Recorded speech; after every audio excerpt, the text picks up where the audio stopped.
નિરે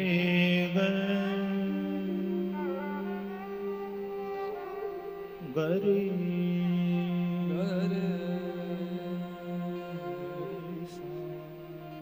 નિરે ગરે સા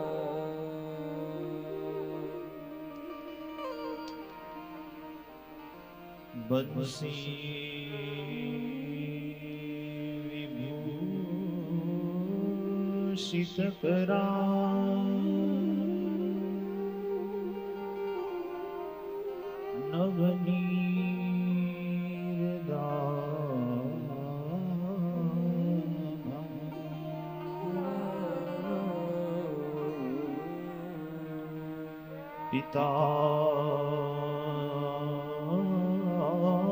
પિતાંબરા દરુણ બિંબ ફલા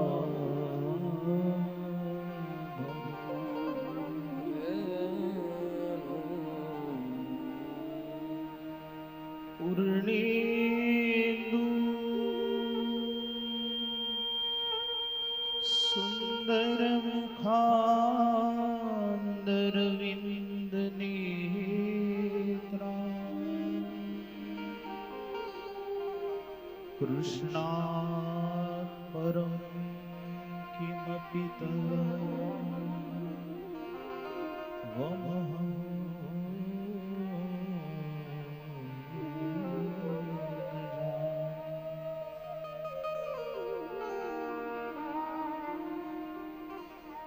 સીતાંબરમ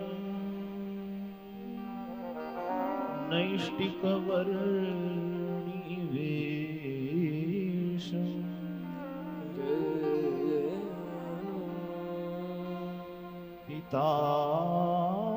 પિતાંબરમ તમ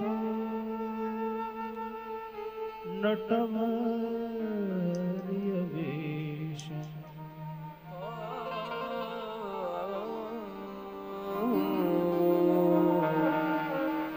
નવાંબુદ શ્યામલ સુંદરાંગમ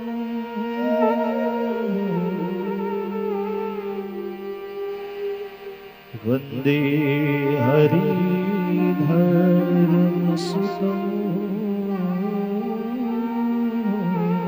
ચ કૃષ્ણ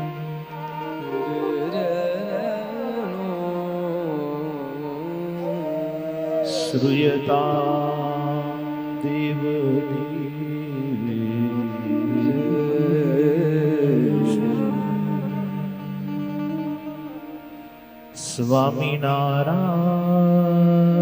સ્વામિનારાયણ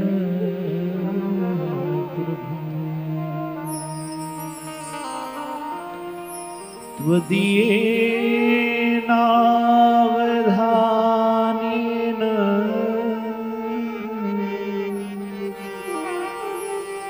પથૈષેર શુભા કથા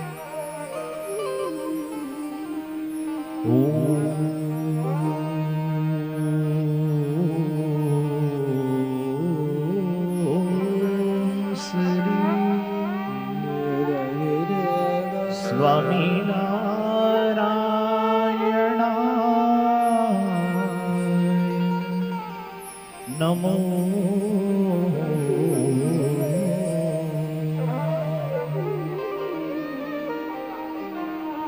શ્રી પૂર્ણ પુરુષોત્તમાય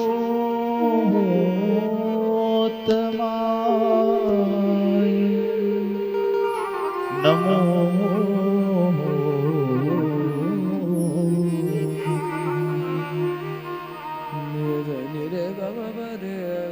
શ્રી સહજાનંદ સ્વામી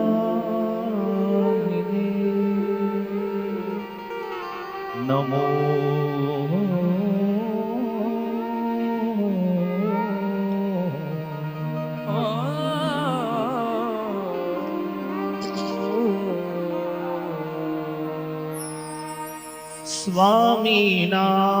સ્વામિનારાયણ સ્વામિનારાયણ સ્વામિનારાયણ સ્વામિનારાયણ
સ્વામિનારાયણ સ્વામિનારાયણ સ્વામિનારાયણ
સ્વામિનારાયણ સ્વામિનારાયણ સ્વામિનારાયણ સ્વામિનારાયણ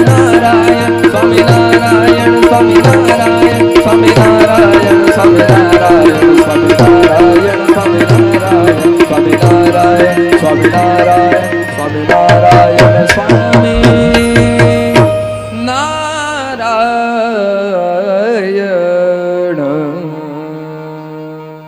બોલો સ્વામિનારાયણ ભગવાનની જય શ્રી નારાયણ મુનિદેવની જય શ્રી રાધા વિહારી લાલ કી જય શ્રી લક્ષ્મી નારાયણ દેવની જય શ્રી નર નારાયણ દેવની જય શ્રી મદન મોહનજી મહારાજની જય શ્રી રાધા રમણ દેવની જય શ્રી ગોપીનાથજી મહારાજની જય શ્રી રામચંદ્ર ભગવાન કી જય શ્રી કૃષ્ણ કનૈયા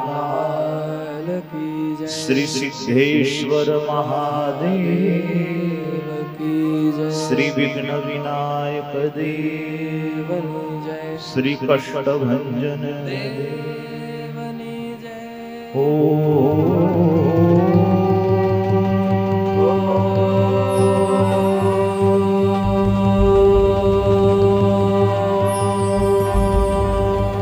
નમઃ પાર્વતી પતય હર હર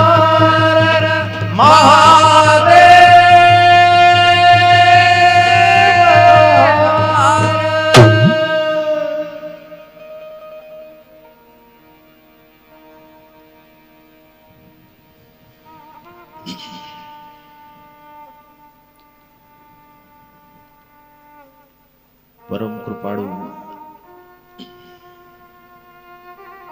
પરમ ધેય સ્વરૂપ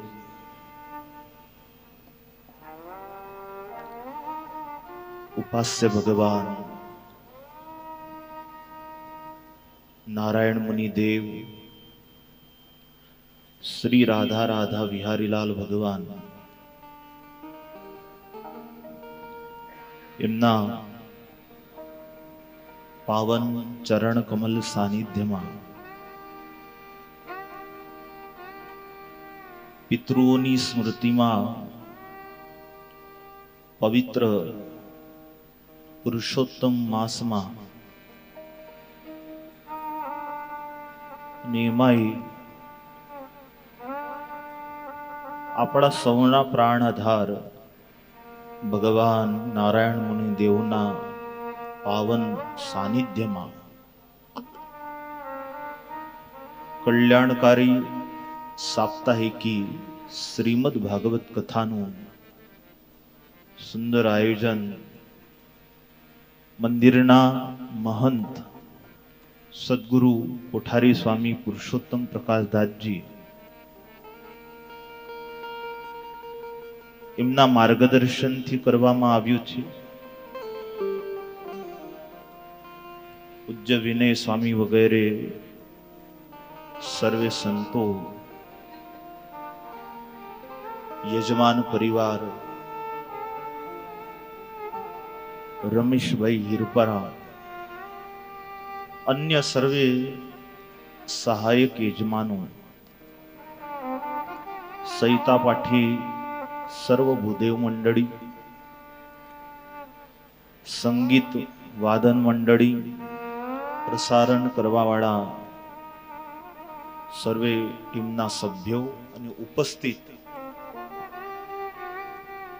આપ સર્વે શ્રી હરિના લાડીલા ભક્તજનો, ઓનલાઈન લાભ લઈ રહેલા પ્રભુ પ્રેમી સર્વ ભક્તજનો, આપ સૌના અંતરમાં વિદ્યમાન પ્રભુ શ્રી હરિને નમન કરી ચતુર્થ દિવસની કથાનો આપણે પ્રારંભ કરીએ. ગઈકાલે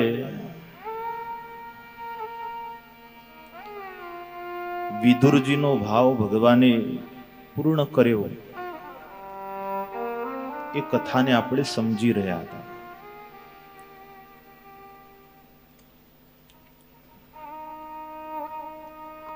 ભગવાન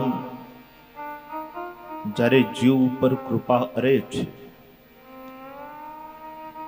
ત્યારે જીવના મનોરથ પણ પરમાત્મા પૂર્ણ કરતા હોય.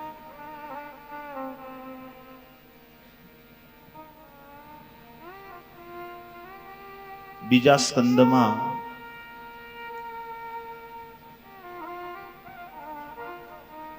એ કથા જોઈ. ત્રીજા સ્કંદમાં વિદુર મૈત્રેયજીના સંવાદથી સૃષ્ટિની કથા, ઉત્પત્તિની કથા દેખાડી. આ સૃષ્ટિ કેવી રીતે થઈ? સૃષ્ટિના પ્રારંભમાં ભગવાન એકલા હતા. ભગવાન શ્રીમદ નારાયણને એમ થયું, એકોહમ બહુશ્યામ, હું એક છું તે બહુ રૂપે થવું. બહુ રૂપે થવું એટલે જગતની ઉત્પત્તિ કરવી. અચ્છા, એમ ના માનતા કે આપણે ભગવાન છે.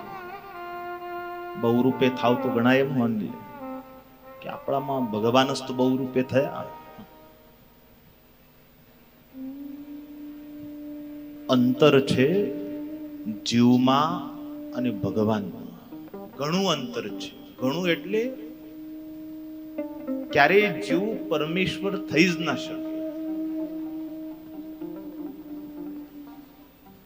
તો ભગવાને સૌથી પ્રથમ અક્ષર સામે દૃષ્ટિ માંડી અને અક્ષર પુરુષ દ્વારા મહામાયાથી મૂળ પુરુષ, મૂળ પ્રકૃતિ અને એ થકી અનંત અનંત બ્રહ્માંડો પ્રગટ કર્યા. એ અનંત બ્રહ્માંડોમાં પરમેશ્વરે પોતે એવી કળ ચડાવી, માયા, માયા થકી મહત્તત્વ, મહત્તત્વ થકી 3 પ્રકારનો અહંકાર, સાત્વિક, રાજસ અને તામસ. સાત્વિક અહંકારથી મન, ઇન્દ્રિયોના દેવતા વાયુદેવ પણ સાત્વિક અહંકારથી જ થયા છે. રાજસ અહંકારથી ઇન્દ્રિય, બુદ્ધિ અને પ્રાણ થયા. તામસ અહંકારથી પંચ વિષય અને પંચ તન્માત્રા, એ બધા વિષયોની જે તન્માત્રા છે એ તામસ અહંકારથી થઈ.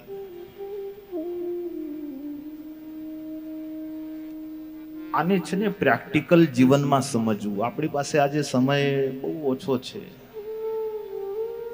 નહીં તો આ આપણા શરીરનું સંતુલન કઈ રીતે જાળવવું,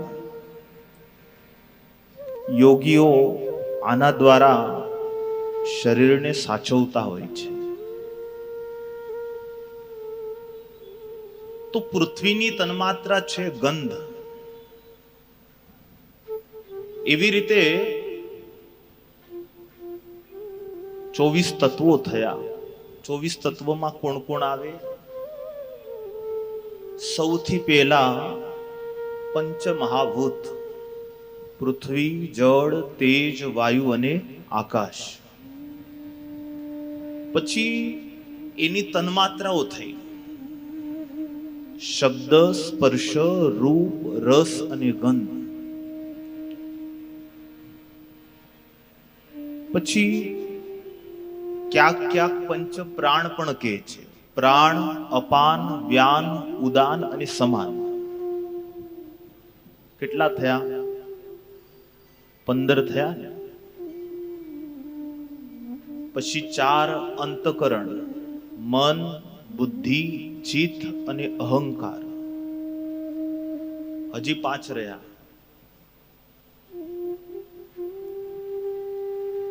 પંચભૂત, પંચ તન્માત્રા, પંચ પ્રાણ,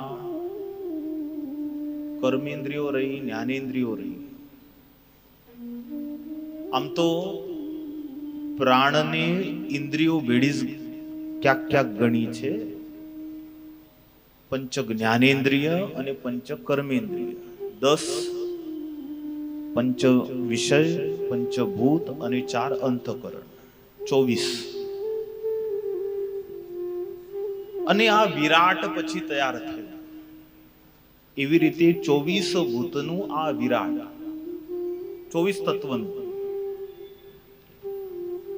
હવે આ વિરાટની અંદર પરમેશ્વરે પ્રવેશ કર્યો ત્યારે આ વિરાટ હાલવા ચાલવા સમર્થ થયું. એ વિરાટની નાભીમાંથી કમળ નીકળી અને કમળમાંથી બ્રહ્માજીની ઉત્પત્તિ થઈ. બ્રહ્માજીને ખબર નથી હું કોણ છું. બ્રહ્માજી 4 દિશામાં આમ આમ જોયું એટલે ચતુર્મુખા થયા. બ્રહ્માજીની આવરદા દેખાડી.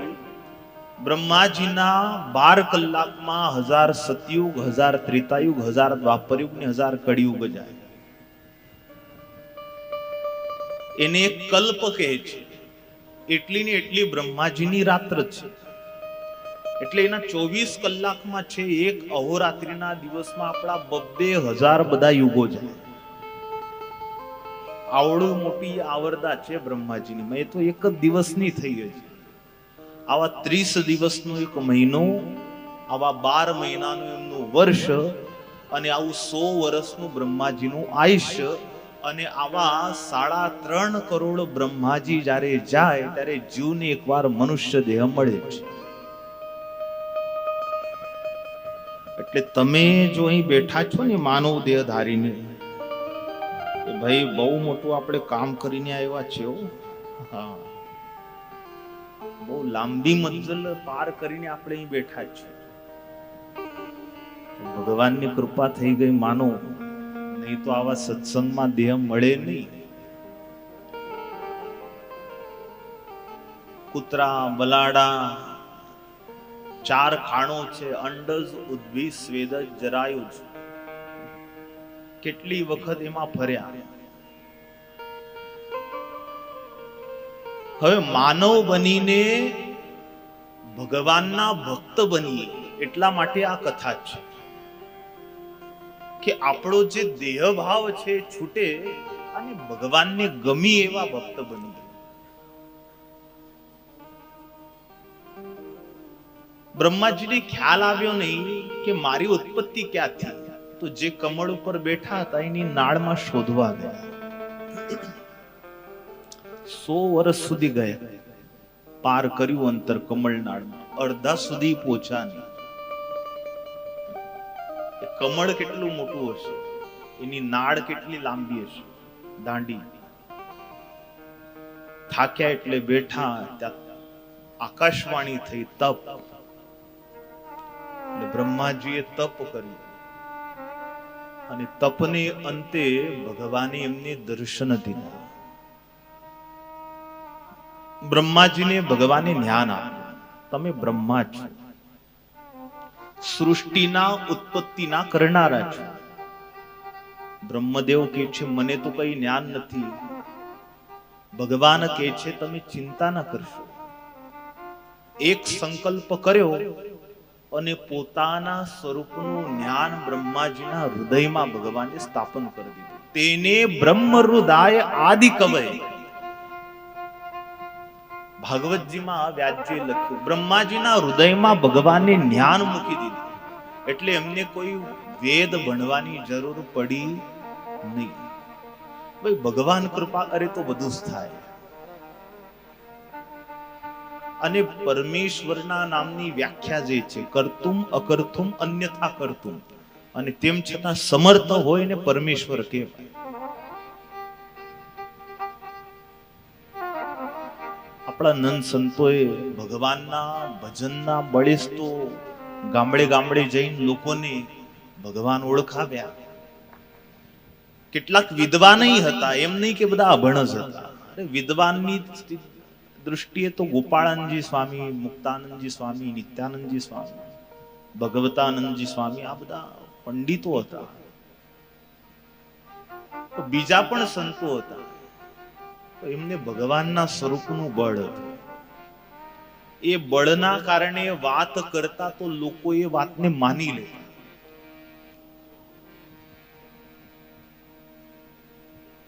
પછી બ્રહ્માજીને કહ્યું ભગવાને કે તમે હવે સૃષ્ટિ કરો. બ્રહ્માજીએ કહ્યું આ સૃષ્ટિ કરું પણ વરદાન આપો, મારી કરેલી સૃષ્ટિથી હું પોતે ન બંધાવું. ભગવાન કહે છે જાઓ, તમારી કરેલી સૃષ્ટિમાં તમે નહીં બંધાવો. પછી તો બ્રહ્માજી એમને સંકલ્પ કર્યા એક એક સૃષ્ટિ ઉત્પન્ન કરવા માટે.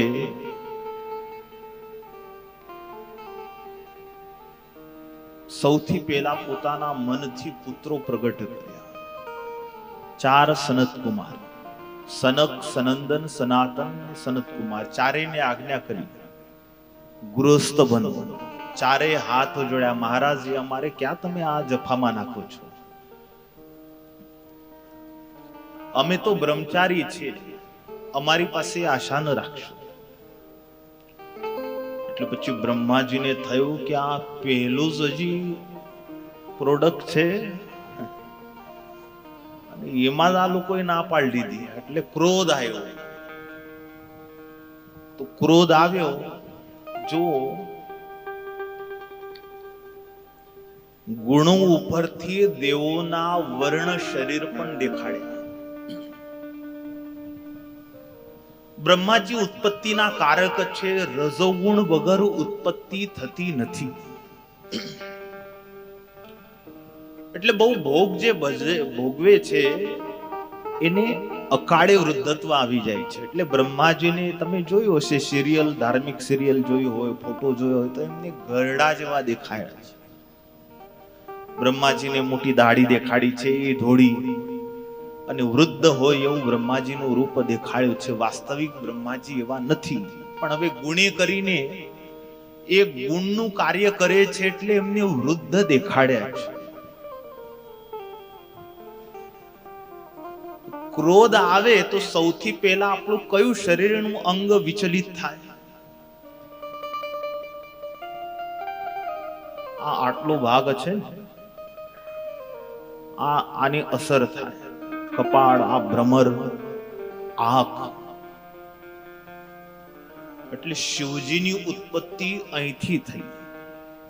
બ્રહ્માજીના કપાળથી ક્રોધ આવ્યો અને ક્રોધથી રુદ્રની ઉત્પત્તિ થઈ. એમને આજ્ઞા કરી કે તમે સૃષ્ટિનું કાર્ય કરો.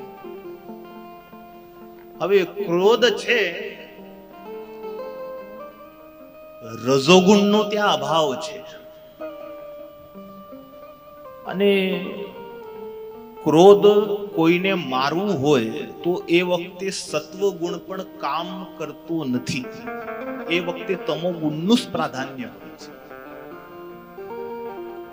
એટલે તમો ગુણના કારણે અવસ્થામાં ભેદ પડતો નથી. એટલે શિવજીને હંમેશા 40 વર્ષના હોય ને એવા દેખાડ્યા છે. અને ત્રીજા પોતે વિષ્ણુ નારાયણ પોતે છે, એ સત્વગુણના દેવતા છે. એટલે સાત્વિક હોવાથી શાંતાકાર છે અને બહુ સુંદર છે. યુવાન સ્વરૂપ ભગવાન નારાયણનું દેખાડ્યું છે. એની અવસ્થામાં કઈ ફેર પડતો નથી. તમે જે ગુણનું કાર્ય વધારે કરો એ પ્રમાણે જ તમારું શરીર બને. જેટલું સત્વગુણનું કાર્ય કરશો એટલું શરીર આપણું યુવાન રહેશે. જેટલું આપણે રજોગુણનું કાર્ય કરશું એટલું વૃદ્ધત્વ જલ્દી આવશે. અને આ એક સાંકળ છે. કામાત ક્રોધો બીજાયતે ક્રોધાત ભવતી સમોહ. એકબીજાને આ ડિપેન્ડેન્ટ છે. હવે આપણે તો શું છે કે આ ત્રણેય ગુણોની માઠાકૂટમાં ન પડવું. આપણે નિર્ગુણ જે ભગવાન છે, માયાના ત્રણેય ગુણોથી પર, એ પરમેશ્વર સંબંધી ક્રિયા કરવી. એટલે આપણી ક્રિયા, આપણી ચેષ્ટા, આપણા વિચાર એ બધા નિર્ગુણ છે. અને નિર્ગુણ પદ, નિર્ગુણ ચેષ્ટા કરવાથી નિર્ગુણ પદની પ્રાપ્તિ થાય. શિવજીને આજ્ઞા કરી એટલે શિવજી રુદ્ર, રુદ્રાણી જે પ્રગટ થયેલા, એમની સૃષ્ટિ પ્રગટ કરી. કોકને માથું છે, કોકને એક આંખ છે, કોકના કાન નથી, કોકના હાથ છે, કોકના નખ એકદમ ધારદાર છે, વિચિત્ર બિહામણા આવાજ કરતા આ બધા પ્રગટ થયા. બ્રહ્માજી કે ભાઈ બસ બસ રાખો, થઈ ગઈ સૃષ્ટિ. આવી સૃષ્ટિ મારે નથી જોઈતી. શિવજી કૈલાસ ઉપર આવ્યા પછી તો બ્રહ્માજીને થયું હજી જોઈએ એવું મનને સંતોષ કરે એવું કાર્ય હજી થયું નથી. પછી તો મરીચી, અત્રિ, અંગીરા, પુલસ્ત્ય, પુલહ, ક્રતુ, ભૃગુ, વશિષ્ઠ, નારદ, દક્ષ, આ 10 માનસ પુત્રો કર્યા. આ 10 કોઈના ગર્ભમાં થઈને આવ્યા નથી. આ બ્રહ્માજીએ એમના મનથી એમને પ્રગટ કર્યા છે. જમણા છાતીના ભાગથી ધર્મને પ્રગટ કર્યા, પૃષ્ઠ ભાગથી અધર્મ. જે પુચ્છ ભાગ છે ત્યાંથી અધર્મ, મૃત્યુ આ બે પાછળથી મુખમાંથી સરસ્વતી પ્રગટ થયા. એમને આજ્ઞા કરી, એમને એમની રીતે સૃષ્ટિના ઉત્પત્તિમાં યોગદાન આપ્યું. પણ સૃષ્ટિ હજી વધી નહીં એટલે બ્રહ્માજીને થયું લાભ, હવે હું જ તે મારા શરીરના બે ભાગમાંથી મૈથુની સૃષ્ટિનો પ્રારંભ કરું. એટલે જમણા ભાગમાંથી પુરુષ પ્રગટ કર્યા, એ થયા મનુ મહારાજ, અને ડાબા અંગમાંથી શતરૂપા મહારાણી પ્રગટ થયા. અને એ બંનેને પછી આજ્ઞા કરી કે તમે મૈથુની સૃષ્ટિનો આરંભ કરો. અને પછી એ રીતે સૃષ્ટિ આગળ વધી. મનુ મહારાજે પ્રાર્થના કરી કે છે અમે સૃષ્ટિ તમારા કહેવાથી એમાં તત્પર થઈએ, તો ભગવાન અમારે ત્યાં આવે ને તો અમે આ દાંપત્ય જીવનમાં પ્રવેશ કરીએ. એટલે બ્રહ્માજીએ ભગવાનને પ્રાર્થના કરી, એટલે ભગવાને એમને વરદાન આપ્યું કે જાઓ, તમારા વંશમાં હું પ્રગટ થઈશ. ભગવાન પોતે આવતા હોય તો કે છે અમે ગૃહસ્થ ધર્મનું પાલન કરશું. આપણે સૌ મનુ મહારાજના સંતાન છીએ, કારણ કે આપણી ઉત્પત્તિ એ મૈથુની સૃષ્ટિનો આરંભ થયો, એવી રીતે આપણા સૌની ઉત્પત્તિ છે. એટલે મનુ મહારાજના આપણે સૌ વંશજો હોવાના કારણે આપણે બધા મનુષ્યો કહેવાય, અથવા તો માનવ. મનુના જે હોય એને માનવ કહે છે. મનુ મહારાજે લોકહિત માટે પોતાના પુત્રોનું સર્વ પ્રકારે શ્રેય થાય એટલા માટે મનુસ્મૃતિ લખી છે. બહુ સુંદર ગ્રંથ છે, બહુ મોટી સ્મૃતિ છે મનુસ્મૃતિ. મારા પુત્રોનું ઉત્થાન કલ્યાણ કઈ રીતે થાય એ બધી બાબત એમાં બતાવી છે. પછી તો પહેલી કથા વરાહ ભગવાનની દેખાડી. મનુ અને શત્રુપા મહારાણીએ બ્રહ્માજીને પ્રાર્થના કરી કે તમે અમને કીધું કે સૃષ્ટિ કરો, ક્યાં કરીએ? પૃથ્વી તો પેલો હિરણ્યાક્ષ રસાતળમાં લઈ ગયો છે. આ બધી સૃષ્ટિની ઉત્પત્તિની કથાના ક્રમની ભાંજગળમાં વ્યાસજી પણ પડતા નથી.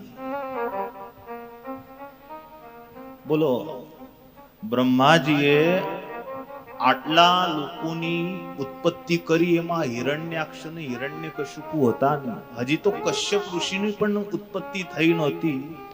તો કશ્યપ ઋષિ અને દિતિ એમના બે પુત્રો હિરણ્યકશિપુ ને હિરણ્યાક્ષ એ કઈ રીતે આવી ગયા? અને આ બધાની ઉત્પત્તિ પહેલા એ કેવી રીતે પૃથ્વીને રસાતળમાં લઈ ગયો? આ કથાઓ બધી એવી છે, અટપટી છે. એટલે પછી ત્યાં વ્યાસજીએ કહ્યું કે ભાઈ, આ જે હિરણ્યાક્ષ છે, આ હિરણ્યાક્ષ આ મન્વંતરનો નહીં, પાછલા મન્વંતરનો છે. કરોડો વર્ષો સુધીનું આયુષ્ય લઈને આવ્યા હતા બે, હિરણ્યાક્ષ અને હિરણ્યકશિપુ. ભગવાનના અવતાર આ ક્રમથી થાય એ વાત ખોટી. વ્યાસજી પણ અવતારોને નામ નંબર આપતા નથી કે પેલો અવતાર આ થયો, બીજો આ થયો. કારણ કે કયા મન્વંતરમાં કયો અવતાર થયો એ કોઈને જ ખબર નથી. અને વ્યાસજી પોતે પણ એ ભાંજગળમાં પડ્યા નહીં, કારણ કે એ જો લખવા બેસે તો એ ગ્રંથ આખો એનો લખાય કે આ મન્વંતરમાં સૃષ્ટિના આદિ મન્વંતરમાં, આદિ કલ્પમાં, આ મન્વંતરમાં ભગવાન આ રૂપે આયા હતા. અને એ મન્વંતરોના પાછા યુગો ખરા ને, સતયુગ, ત્રેતાયુગ, દ્વાપરયુગ, કળિયુગ. એક મન્વંતર એટલે આપણી 72 ચોકડી. 72 સતયુગ, 72 ત્રેતાયુગ, 72 દ્વાપરયુગ ને 72 કળિયુગ જાય ત્યારે એક મન્વંતર થાય. એક મન્વંતરમાં 14 ઇન્દ્ર અને 14 મનુ બદલાય છે.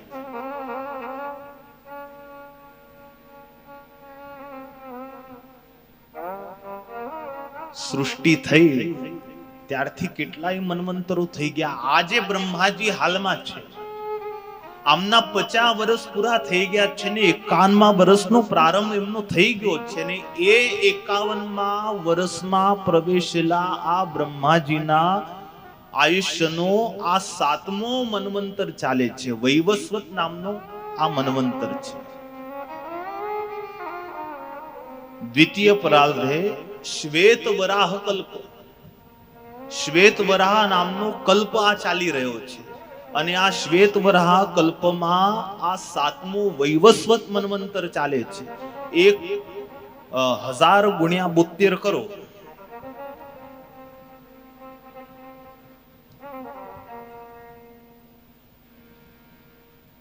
સોરી 1000 ભાગ્યા 72 કરો.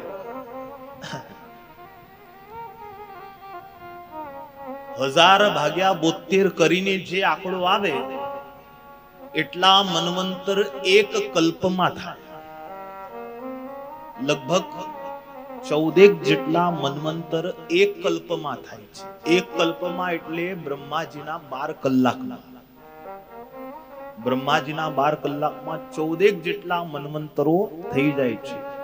અને એ 14 મન્વંતરોમાં એ જે 51મો વર્ષ ચાલે છે એ 51મા વર્ષના શ્વેત વરાહ નામના કલ્પનો આ 7મો વૈવસ્વત નામનો મન્વંતર છે. અને આ વૈવસ્વત મન્વંતરમાં પણ 28મો કળિયુગ ચાલી રહ્યો છે. એટલે આના પહેલા 28 સતયુગ, ત્રેતા, દ્વાપર પસાર થઈ ગયા. બધી લાંબી લાંબી આવરદાવાળી કથા છે, બુદ્ધિને થોડી તાણ આપવી પડે. તમે આનાથી સમજો કે આટલા ઐશ્વર્યો આશ્ચર્યોથી ભરપૂર ભગવાને આ સૃષ્ટિ કરી છે. ભગવાનના ભક્ત થવું એ કેટલી મોટી વાત છે. એ ભગવાનમાં આપણને અહો અહો થાય એટલા માટે જ આ કથા છે. આ સૃષ્ટિની જે કથા છે એ અચરજકારી છે.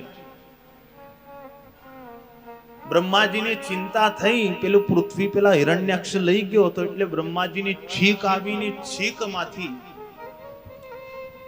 ભગવાન વરાહ નારાયણનું પ્રાગટ્ય થયું. બોલ વરાહ નારાયણ ભગવાનની જય. વર એટલે શ્રેષ્ઠ અને અહ એટલે દિવસ.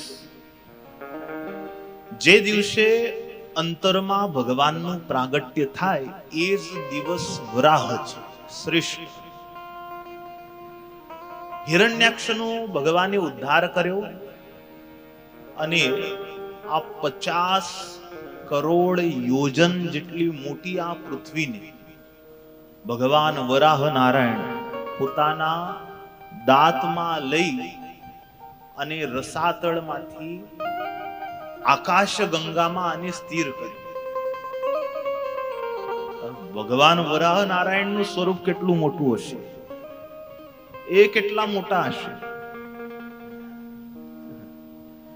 આ પૃથ્વી એમના આ દાંત ઉપર આમ પેલો દડો હોય ને એટલી નાની લાગતી હતી, તો એ વરાહ ભગવાન કેટલા મોટા થયા હશે.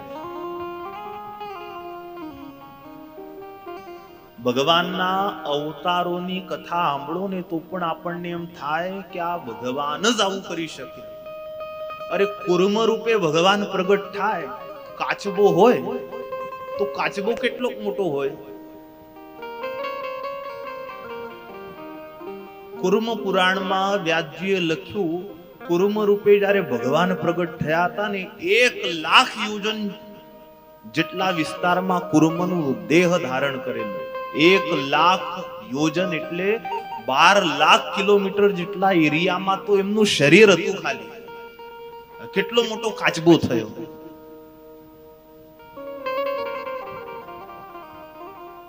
એનું કારણ બી છે. મંદરાચળને ધારણ કરવું તો એક બાજુ દેવસેના, એક બાજુ દાનવ સેના, આ બધા એના ઉપર ઉભા રહી અને મંથન કરી શકે એટલા માટે આટલા વિશાળ બન્યા હતા ભગવાન કુર્મ રૂપ. પછી તો એક પ્રશ્ન એ પૂછો કે આ હિરણ્યાક્ષ કઈથી આવી ગયો? એ શું ભાંજગડ છે? હમણાં તો તમે કીધું કે હજી સૃષ્ટિ થઈ, મનુ શત્રુપા, તો આ હિરણ્યાક્ષ કોણ છે? એ ક્યાંથી આવ્યો? તો પછી એમની કથા દેખાડી. કશ્યપ ઋષિ અને દિતિ પાછલા મન્વંતરમાં સંધ્યાને સમયને ઋતુકાળની માગણી કરેલી, કશ્યપ ઋષિએ ના પાડી હતી. શ્રીજી મહારાજ પણ આપણને આજ્ઞા કરે છે, ભગવન મંદિરમ સર્વૈઃ સાયં ગંતવ્ય મન્મહમ નામ સંકીર્તનમ કાર્યમ તત્રોચ્ચે રાધિકાપતે. શિક્ષાપત્રીમાં મહારાજ આજ્ઞા કરે છે કે અમારા આશ્રિતો સંધ્યાને સમયે ભગવાનના મંદિરે જવું. શું કરવું મંદિરે જઈને? ગામ ગપાટા મારવા? મંદિરે આવીને નામ સંકીર્તનમ કાર્ય, ભગવાનનું નામ સંકીર્તન કરવું. ને એ પણ કેવું કરવું? તત્રોચ્ચે, ઊંચા સ્વરે કરીને કરવું. કાર્યાસ્તસ્ય કથાવાર્તા શ્રવ્યસ્ય પરમાદરાત. સંધ્યાને સમય આદરથી ભગવાનની કથાનું શ્રવણ કરવું. એની પાછળ રીઝન છે. સંધ્યાકાળ એવો છે, સંધ્યાકાળે બુદ્ધિના દેવ સૂર્ય અને મનના દેવ ચંદ્ર બે ક્ષીણ હોય છે. એક ઉદય થતા હોય, એક અસ્ત થતા હોય. જ્યાં સુધી આકાશમાં આ બે ગ્રહ માથા ઉપર હોય ત્યાં સુધી તમે બુદ્ધિથી યોગ્ય નિર્ણય કરી શકો, અથવા તો મન ચંચળ થયું હોય તો બુદ્ધિના યોગે કરીને મનને તમે સમજાવી શકો. પણ સંધ્યાનો સમય એવો છે કે એ સમય બુદ્ધિ અને મન નિયંત્રણમાં રહેતા નથી. એટલે મહારાજે કહ્યું કે ભાઈ ભગવાનના મંદિરે પહોંચી જવું, ભજન કરવું. એટલે કોઈ બીજી જફામાં આપણે પડીએ નહીં, આપણાથી કઈ અહિત થાય નહીં, મન બુદ્ધિ આપણા ખોટું વિચારે નહીં, ખોટા સંકલ્પ કરે. કશ્યપ ઋષિએ બહુ ના પાડી, પણ દિતિના હઠ આગળ કશ્યપ ઋષિ પણ હારી ગયા. અને જે ઋતુકાળ થયો એનાથી દિતિ બહુ પ્રભાવિત થઈ. 100 વર્ષ સુધી એના ગર્ભમાં રહ્યા આ હિરણ્યાક્ષ અને હિરણ્યકશિપુ. 100 વર્ષ દિતિ ગભરાઈ. કશ્યપ ઋષિને કે 100 વર્ષ થયા, હવે મને છે ને આમનો બહુ ભય લાગી રહ્યો છે. કશ્યપ ઋષિ બોલ્યા કે તારા ઉદરમાં મનુષ્યો નહીં, મોટા દૈત્યો તારા ગર્ભમાં આવ્યા છે. દિતિ ગભરાયા. હવે કશ્યપ ઋષિ કે હવે શું? હવે એમના કર્મ ઉપર એમને છોડી દો. મેં તમને ના પાડી હતી છતાંય તમારા હઠાગ્રહને કારણે મારે આ પ્રવૃત્ત થવું પડ્યું. બેનો જન્મ થયો, હિરણ્યાક્ષ હિરણ્યકશિપુનું જોત જોતામાં એટલા બધા વધવા લાગ્યા, મોટા સમુદ્રને પી જાય એવા મોટા થયા. બંનેનું આતંક થયું. હિરણ્યકશિપુની પણ કથા આગળ આવશે. એક અધ્યાયમાં આગળ કપિલ ભગવાનની કથા દેખાડી. કપિલ ભગવાન સાંખ્યનો ઉપદેશ આપવા માટે પ્રગટ થયા. ત્યાર પછી પોતાના માતા દેવહૂતિને દિવ્ય ગતિ આપી. ચતુર્થ સ્કંદમાં સ્વયંભુ જે મનુ છે, પહેલા મનુ, એમના વંશનું વર્ણન કર્યું. મનુ મહારાજ એમને ઘેર પુત્રી હતી આકૃતિ. એને રુચિ નામના પ્રજાપતિ સાથે પરણાવી.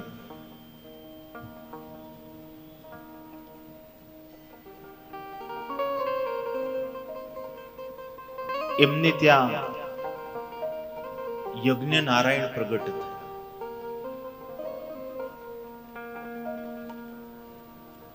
યજ્ઞ નારાયણની જોડે જોડે લક્ષ્મીજી પણ પ્રગટ થયા. ભગવાન આ લોકમાં પ્રગટ થાય ને એટલે ભેળા લક્ષ્મીજી આવતા જ હોય. ભગવાન યજ્ઞ નારાયણ બન્યા એટલે લક્ષ્મીજી દક્ષિણા બન્યા. એવું કે છે શાસ્ત્રો કે યજ્ઞ કર્યા પછી ભારોભાર દક્ષિણા જો ન આપવામાં આવે તો યજ્ઞનું ફળ મળતું નથી. પછી દેવહૂતિ માતાની કથા દેખાડી. દેવહૂતિ માતાને ત્યાં 9 કન્યાઓ જે થયેલી એમના પણ વિવાહની વાત આમાં લખી.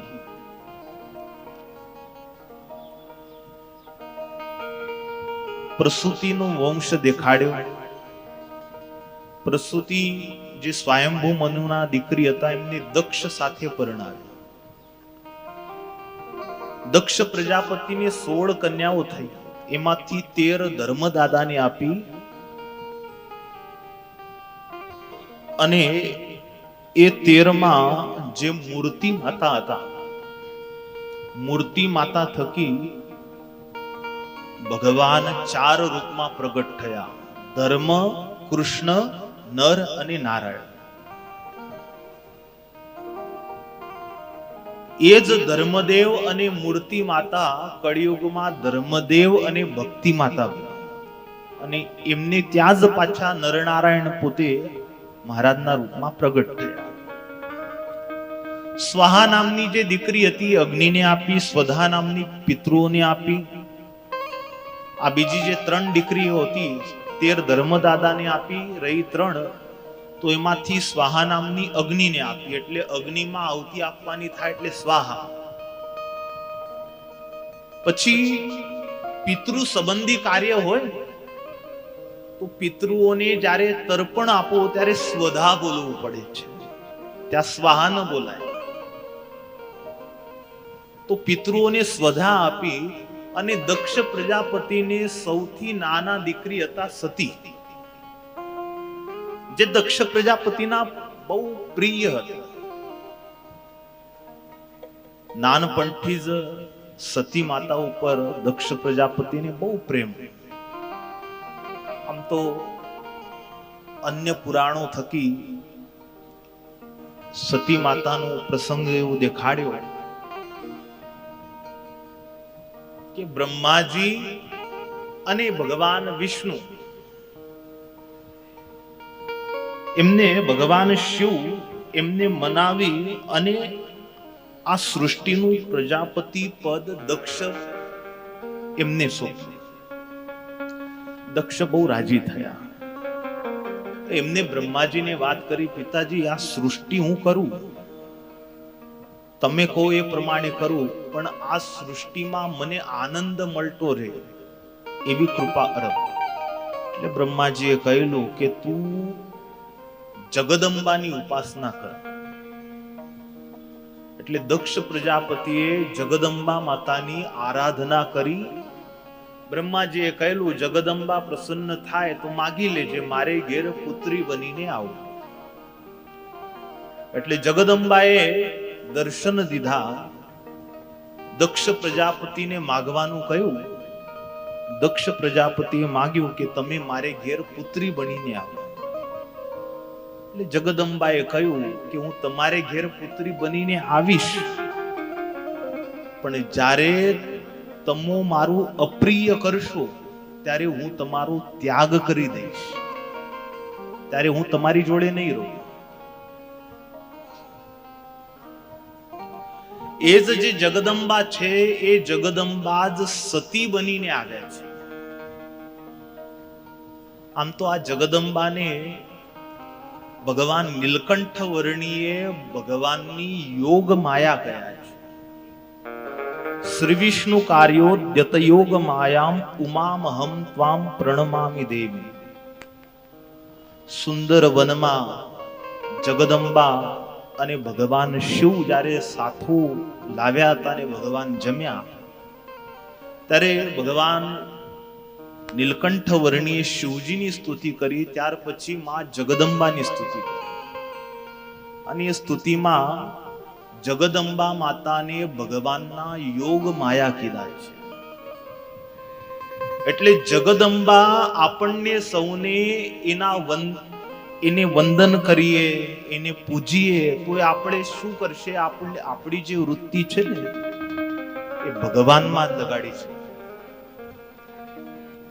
ભગવાનને સાધી આપનાર છે આ યોગ માયા. માયા છે ને વિમુખને દુઃખદાયી છે, ભગવાનના ભક્તને સુખકારી છે.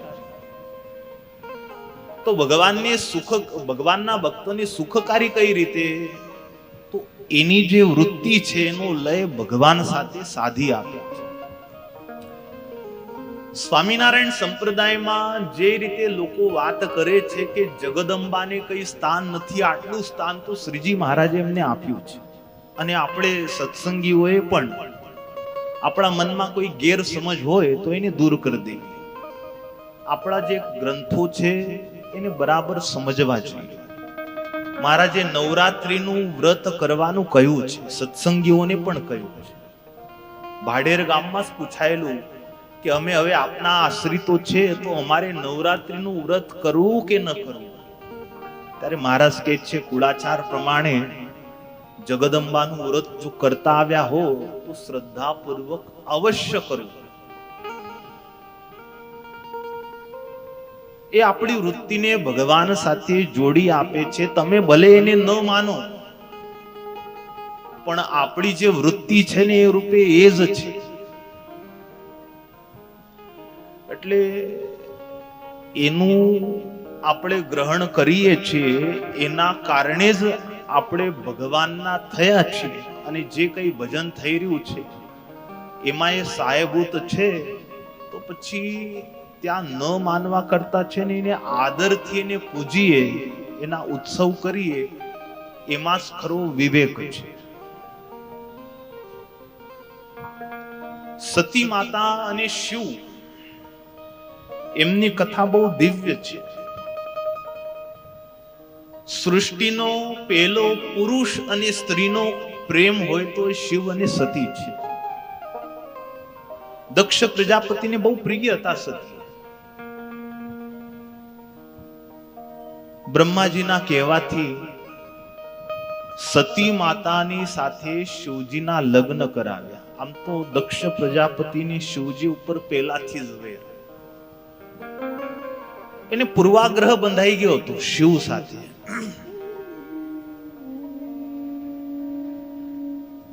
બ્રહ્માજીએ આદિમાં જ્યારે ભગવતી સરસ્વતી પાછળ પડ્યા અને પાંચમા મુખે કરીને વેદોની નિંદા કરી, એટલે શિવજીએ પોતાના ત્રિશૂળથી પાંચમું મુખ કાપ્યું. બસ તે દિવસથી દક્ષ પ્રજાપતિને છે ને શિવજીની સાથે આટી પડી કે આને મારા પિતાનું મુખ કાપ્યું. એટલે જ્યારે જ્યારે પણ વાત કરે ત્યારે શિવજીની ઘોર નિંદા જ કરે. પોતાને વૈષ્ણવ દેખાડે કે હું વૈષ્ણવ છું. અને વૈષ્ણવ થયાની ઓથે ભગવાન શિવનું હળાહળ અપમાન કરે. પોતાના રાજ્યમાં શિવ પૂજા એને પ્રતિબંધિત કરેલી. શિવજીને શ્રાપ આપેલો કે તમને યજ્ઞ ભાગ નહીં મળે. છતાંય શિવજી કઈ ભૂલ્યા નહીં. પહેલા જ દિવસે શાપ થયા. દક્ષ પ્રજાપતિ જેવા પ્રજાપતિ તરીકે નિમાણા, એ જ દિવસે શ્રાપ થયા. અભિમાની માણસ હોય અને કદાચ સત્તા બી મળે તો એના માટે સત્તાનું વહન કરવું બહુ અઘરું છે. જો પદ છે ને, પદ મહેનત કરીએ તો મળે, પણ પદને જાળવી રાખવું એ બહુ અઘરું છે. એના માટે તમારે બહુ ફ્લેક્સિબલ રહેવું પડે. શાલીનતા જીવનમાં હોય ત્યારે પદ ટકે. ધનનું એવું છે, જ્ઞાનનું એવું છે, દરેક ક્ષેત્રમાં ગુણનું એવું છે. ભગવાનની કૃપા હોય ને તો જ ગુણવાન હોવા છતાંય ફળદાર વૃક્ષોની જેમ રહેવાય. નિર્માની પણ તો જ હાલે. દક્ષ પ્રજાપતિએ શિવજીનું અપમાન કર્યું. ન કહેવાના વેણ ભગવાન શિવને કયા એટલે શિવ દૂતોથી પોતાના સ્વામીનું અપમાન એમને સહન ના, સ્વાભાવિક છે. કોક આપણા ઈષ્ટદેવનું ઘસાતું બોલે તો એ સહન ન થાય ને મહારાજે પણ ના પાડી કે સહન ન કરવું. અને જે સહન કરે એ કાયર કહેવાય, એ નપુંસક જેવો છે. એટલે એ બે વાતો છે. પોતાના ઈષ્ટદેવનું અપમાન કોઈ કરતું હોય એને સહન તો ન જ કરવું, પણ એવું કઈ ન કરવું કે જેનાથી લોકો આપણા ઈષ્ટદેવનું અપમાન કરે. એટલે બે વાતો છે. અમુક લોકો કદાચ હલકા તુચ્છ માનસિકતા વાળા એવું બોલી જાય, ભગવાનનું અપમાન કરે સહન તો ન થવું જોઈએ. પછી આપણે બોલતા હોઈએ તો એના વેણ ઉપર વેણ લાવવું. અગર દમ હોય વાત કરવી તો જાહેરમાં કરવી. નંદ સંતોએ દબાઈને વાત નહીં કરી, જાહેરમાં ખુલ્લે આમ વાત કરી. સ્વામિનારાયણ ભગવાનને એમને એ રીતે ઓળખાયા.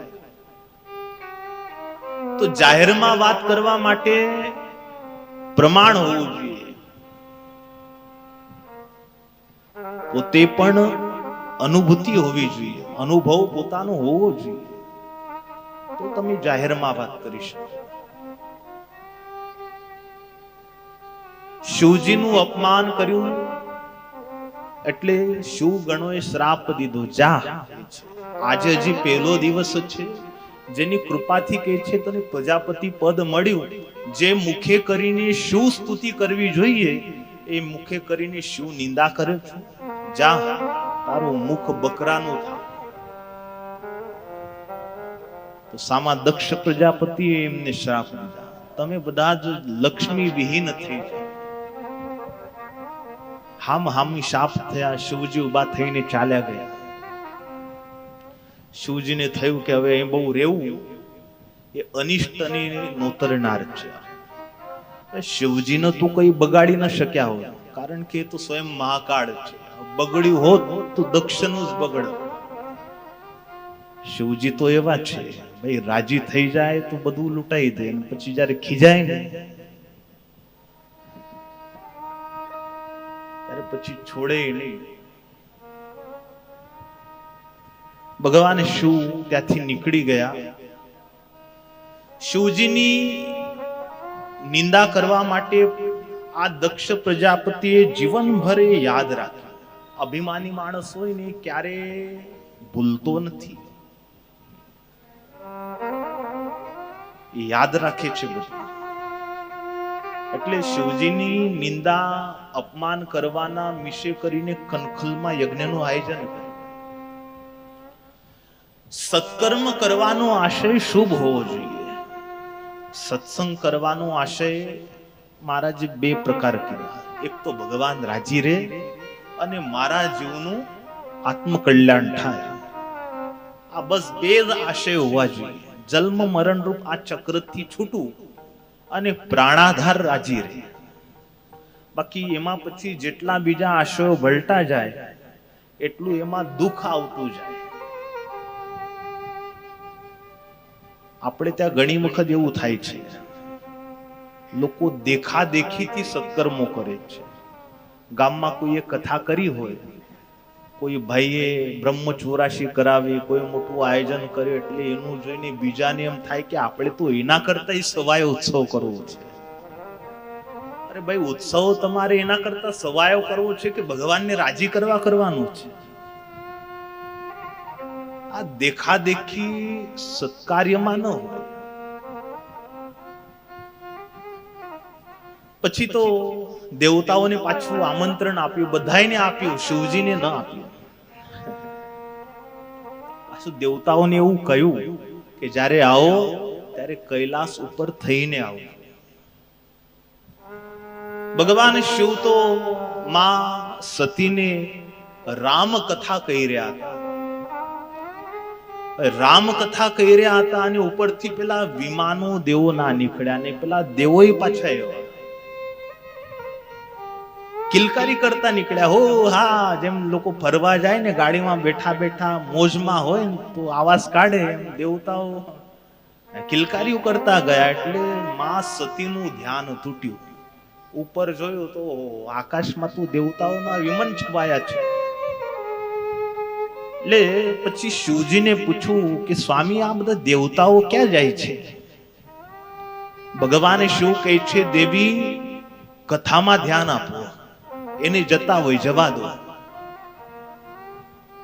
શિવજીએ કીધું એટલે સતી માતાએ વળી પાછું ઉપર જોવાનું બંધ કર્યું. તો પેલા દેવતાઓ એમનો સ્વભાવ છોડે નહીં. થોડી વાર થઈ, ત્યાં વળી પાછા અવાજ આવ્યો એટલે વળી પાછા સતી માતા ઉપર જુએ. શિવજી ફરી વળીને બોલ્યા, દેવી કથામાં ધ્યાન આપો. ત્યારે રહી રહીને પેલા દેવતાઓ બોલતા જાય, આનંદ કરતા જાય. એટલે સતી માતા પછી જોઈ ગયા ને ત્યાં ભગવાન પછી અકળાયા બરાબર. શિવ પછી ખીજાયા. અને ખીજાય એટલે મનમાં શિવજી એવું સમજતા હતા કે આની કથામાંથી વૃત્તિ તૂટી એટલે આને દુઃખ આવશે. જો ભગવાનની કથા એવી છે, કથામાં શ્રોતાઓએ બરાબર ધ્યાન આપીને કથા સાંભળવી જોઈએ. અને કથામાં જે વિઘ્ન કરે છે બ્રહ્મ રાક્ષસ બને છે. એટલે કથા શાંતિથી એક ધ્યાનથી સાંભળવી. સતી માતાનું ધ્યાન તૂટ્યું એટલે શિવજી સમજી ગયા કે હવે આને કથામાં રતી રહી નહીં. અને પછી ના છૂટકે શિવજીને કેવું પડ્યું કે દેવી, આ બધા દેવતાઓ તમારા પિતાએ કનખલમાં યજ્ઞનું આયોજન કર્યું છે, ત્યાં બધા જઈ રહ્યા છે. અને પિતાએ આ આયોજન કર્યું સાંભળ્યું, સતી માતા તો હરખ ગયેલા થયા, ઉભા થઈ ગયા. તો સ્વામી આપણે જઈએ. ભગવાન શિવ શાંત બેઠા છે. કે છે દેવી, આપણને આમંત્રણ નથી. કે છે સ્વામી, તમે ખરેખર ભોળાનાથ છો. ભલા માણસ પિતાને ઘેર આયોજન હોય ત્યાં પછી આમંત્રણની રાહ ન જોવાની હોય. અને એમાં યજ્ઞ હોય, કથા હોય, એમાં તો કોઈને આમંત્રણની જરૂર નથી. મહાદેવ બોલ્યા, દેવી તમારી વાત સાચી છે. યજ્ઞ થતો હોય, કથા થતી હોય ત્યાં આમંત્રણની રાહ ન જોવી. પણ એ આયોજનનો આશય કેવો છે એ જાણવો જરૂરી છે. હવે આયોજનનો આશય જો અપમાન કરવાનો હોય તો પછી ત્યાં જવાય નહીં. બાકી તો કથામાં કોઈ પણ આવો, ક્યાં ના છે? યજ્ઞ થતો હોય એના દર્શન કરો, હર કોઈને અધિકાર છે. પણ આશય શુદ્ધ હોવો જોઈએ યજમાનમાં. અને પછી શિવજીએ વર્ષો જૂની વાત સતી માતાને સંભળાવી કે આ બધું આયોજન તમારા પિતાએ મારું આ રીતનું અપમાન કરવા માટે થઈને કર્યું છે. બધાને આમંત્રણ છે સિવાય આપણને. સતી માતા કે છે, પણ તમારા સસરા થાય, તમારે તો આવવું જોઈએ સામે ચાલીને. ભગવાન કે છે, દેવી જુઓ, હવે આ વિશે તમે ચર્ચા ન કરો તો સારું. પછી સતી માતા પાછા અંદર ગયા. પેલા વિમાનો જુએ એટલે રહી રહીને મન પાછું ત્યાં જાય. શરીર અહીં હતું પણ મનથી તો કનખલ પહોંચી ગયા હતા. એટલે વળી પાછા શિવજી પાસે આવે. નતમસ્તક માં ભગવતી જગદંબા શિવજીને તરફ આમ જોઈ રહ્યા છે કે હમણાં જો કે એમને કદાચ ન જવું હોય તો કઈ નહીં, પણ હું તો જઉં. શિવજી બોલતા ન હતા, કારણ એમને ખબર હતી કે આ જશે તો પાછી આવશે નહીં. શિવજી શાંત બેઠા છે. બહુ વાર સુધી આવું થયું ને એટલે ભગવતી જ બોલ્યા કે સ્વામી, કદાચ તમારે ન આવવું હોય તો કઈ નહીં, હું મને જવાની અનુમતિ આપો. ભગવાન કહે છે, દેવી તમે ના જશો, મારું માનો. તમે ત્યાં જશો ત્યાં અમંગલ થશે. પણ હવે આ તો શ્રી હટ છે. હટમાં ઘણી વખત મહાપુરુષોના મર્મ વચન લોકો સમજી શકતા નથી. ભગવાન શિવ ક્યારેય મિથ્યા બોલતા નથી. સુંદર વનમાં ભગવાન નીલકંઠ વર્ણિની આગળ પોતાનો પરિચય આપતા શિવ એવું બોલ્યા છે કે તમને તો બધી ખબર જ છે, છતાંય તમે મારો પરિચય પૂછો છો એટલે કહું છું, આજ દિવસ સુધી મેં ક્યારે અસત્ય ભાષણ કર્યું નથી. હું સાક્ષાત સદાશિવ છું અને આ મારી ભાર્યા પાર્વતી છે. આવો ભગવાન નીલકંઠ વર્ણિની આગળ પરિચય આપે છે. એટલે કે છે સત્યમ શિવમ સુંદરમ. શિવજી કહેતા હતા પણ માં જગદંબા સમજી શક્યા નહીં. મહારાજ ઘણી વખત વાત મર્મમાં કહેતા. ભક્તોને દુઃખ આવવાનું કારણ જ એ છે કે ભગવાનની જે મરજી છે ને એને જ્યારે ભક્ત લોપે છે ત્યારે એને દુઃખ આવે છે. શિવજીએ ના પાડી પણ જગદંબા તૈયાર થયા. એટલે પછી ભગવાનને થયું કે ભલે હવે મારે જવું જ છે. મનથી તો તમે ત્યાં પહોંચી જ ગયા છો, તો હવે શરીર અહીં રાખીને શું કામ છે? કેટલાક ગણોને તૈયાર કર્યા. નંદીશ્વર વગેરે ગણોને કહ્યું તમે જાઓ આની જોડે. માં જગદંબા તૈયાર થયા. ભગવાન કહે છે દેવી તમારો જેટલો સામાન છે ને આ પોપટ વગેરે એ બધા જ લેતા જાઓ. આ કંચુકી છે, આ દર્પણ છે, આ બધું લેતા જાઓ કે છે. શિવને થાય હવે પાછી તો આવવાની નથી. આ એનો પોપટ પાળેલો પોપટ છે, શુક છે, આ દર્પણ છે, આ કંચુકી છે, આને હું જોઈશ તો મારું મન ઉદ્વિગ્ન થશે. એટલે એની ઘાસડી બંધાવી અને દૂતો સાથે મોકલી જાઓ ભાઈ લઈ જાઓ. પોતાના ગણોને કહ્યું કે ધ્યાન રાખજો, આની તમે રક્ષા કરજો.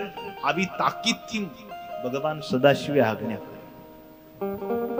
હવે સમય સંજોગ નિયતિ જે રીતે જે બનવાનું હોય એવું જ બને છે. સતી માતા આવે છે યજ્ઞમાં, બધું જુએ છે. જેવા જ કનખલમાં આવીને પિતાની સામે આવ્યા ત્યાં દક્ષ પ્રજાપતિએ મુખ ફેરવી લીધું. હગા પિતાએ ભલું આવું કરે કોઈ? અને એ તે જગદંબા. અને તોય કે દક્ષને ખબર હતી કે આ મારી બીજી અન્ય 15 દીકરીઓની જેમ આ સામાન્ય નથી, આ સ્વયં જગદંબા છે. અભિમાની પુરુષ છે ને એટલો આંધળો થઈ જાય છે. સતી માતા આવ્યા ત્યાં પિતાજી પાસે આવે છે, દક્ષ પાસે. દક્ષ પ્રજાપતિ કહે છે આ જો આમંત્રણ વગર નહીં આવવા લાગ્યા કે છે. સતી માતાના કાન ચમક્યા. દક્ષ કહે છે તને કોને આમંત્રણ આપ્યું તું? તું કેમ આવી? દેવતાઓ ઉભા હોય, બધા ઉભા હોય ને એમાં બાપ આવું બોલે. આ તો બાપ નહીં, કોઈ પણ માણસ આપણને બોલી જાય ને તો આપણે ત્યાંથી જ પાછા ફરી જાય. કદાચ માન ન આપો તો કઈ નહીં, પણ ભાઈ સ્વાભિમાન તો દરેકને વાલું હોય. હવે યજ્ઞના દર્શનના વિશે જગદંબા આવ્યા. દક્ષ પ્રજાપતિ પાસેથી થોડા આગળ વધ્યા ત્યાં વ્યંગમાં હસતી પોતાની બહેનો મળી. ભગીની મિલી બહુત મુસ્કાતા. પેલું ઉપહાસ કરતા હોય ને, કોઈની ઘૃણાની દૃષ્ટિએ હસતા હોય, ઘણા લોકો એવું હસે વ્યંગમાં. તો પોતાની બહેનો પણ એ રીતે ઉપહાસની દૃષ્ટિએ માં સતીને જોઈને હસવા લાગી. જો કે છે આ આવી નાક વગર કોને બોલાઈ થયા, એ ભાવ હતો એ હસવામાં. માં સતીનું આવું અપમાન થયું.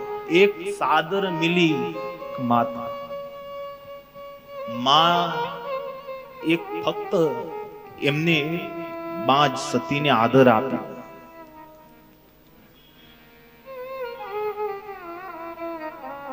પછી તો સતી માતા માને મળ્યા, યજ્ઞના દર્શન કરવા ગયા. તો એમાં બધાયના સ્થાન જોયા પણ શિવજીનું સ્થાન ન જોયું. એટલે પછી એને બહુ લાગી આવી, મારું અપમાન થયું તો જાણે ચાલે, પણ મારા પતિનું આવું અપમાન, એ તો પછી પિતા અપમાન કરે ને તો એ અપમાન પછી પિતા કરે એ સહન ના કરે, ભલે પુત્રી છે પિતાની એ સહન ના થાય. અને ત્યાં માં સતીએ દક્ષ પ્રજાપતિને કહ્યું, અરે કે છે કેવો બાપ છો તું, તને મારી પ્રત્યે લાગણી નહીં પણ મારા સ્વામીનું આવું અપમાન કર્યું. દક્ષ પ્રજાપતિ બરાબર ખીજાય, અરે કે છે અસભ્ય છે શિવ, મારી તો ઈચ્છા જ ન હતી પણ મારા પિતાના આગ્રહને કારણે એની સાથે તારું લગ્ન કરાવ.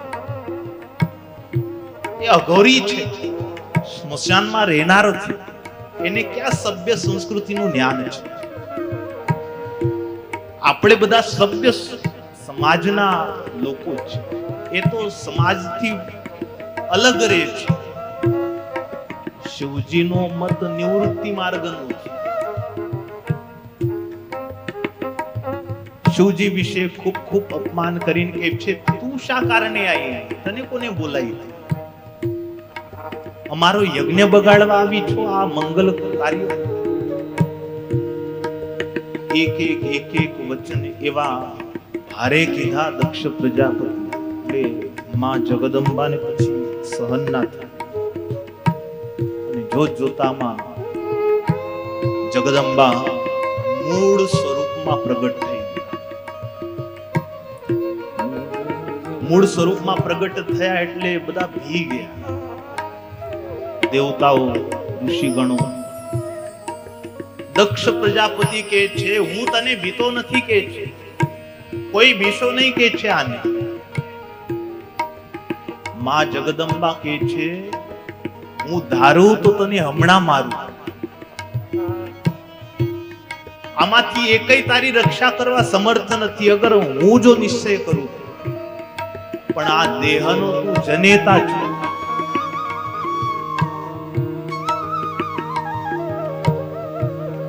એટલે તને મારતી નથી. પણ જા, તારાથી દેહ ધરીને તારી પુત્રી કેવડાવું એના કરતા મરી જવું સારું. માટે હું હમણાં મારા દેહનો ત્યાગ કરું છું. હવે હું પાછું કયું મુખે જવું ને મારા સ્વામીને મુખ દેખાડું? મારા સ્વામી તો ખરેખર કલ્યાણકારી છે. આજ દિવસ સુધી એમને ક્યારે તમારી વાત કરી કે આવું થયું?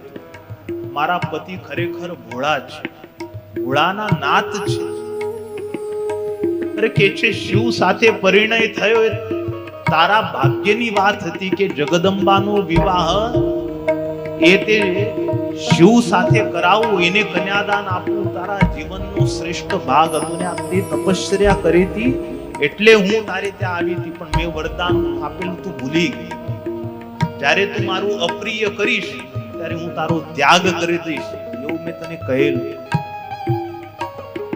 એટલે જગદંબાએ જોત જોતામાં સંકલ્પ કર્યો, અગ્નિદેવનું આવાહન કર્યું. અગ્નિદેવને કહે છે મારા દેહને બાળી નાખો. અગ્નિદેવ નતમસ્તક હાથ જોડીને કહે છે માં, હું તમારા દેહને નહીં બાળી શકું. કારણ કે અગ્નિદેવને ખબર છે પાછળથી પછી રુદ્રનો કોપ સહન કરવો.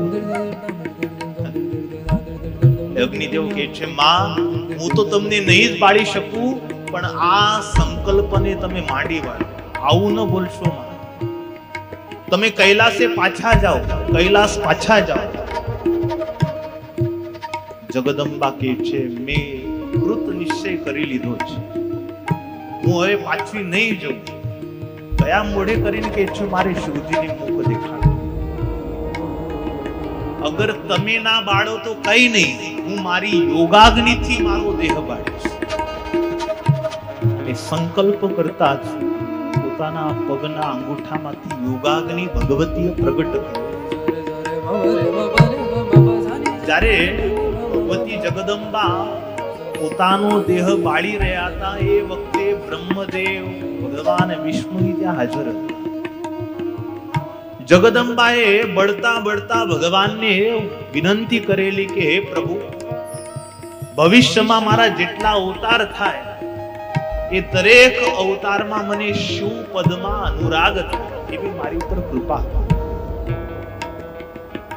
અને જોત જોતામાં જગદંબા બળતા હતા, પણ બળતા બળતા દક્ષ પ્રજાપતિને કહ્યું કે હે પ્રજાપતિ, હવે હું તો જઉં છું, પણ હવે પછી શિવજીના કોપનું ભાજન બનવા તૈયાર રહે.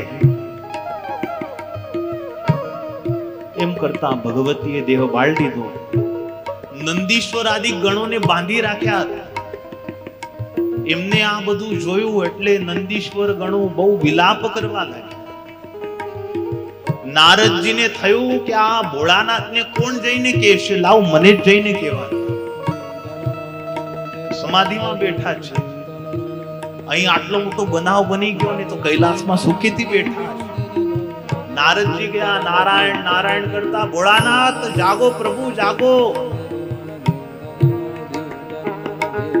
અઘટિત ઘટી ગયું કહે છે, અમંગલ બની ગયું, ભોળાનાથ સમાધિમાંથી જાગો. ભગવાનના શિવ પકડી શરણ પકડીને નારદજી શિવજીને જગાડવા લાગ્યા.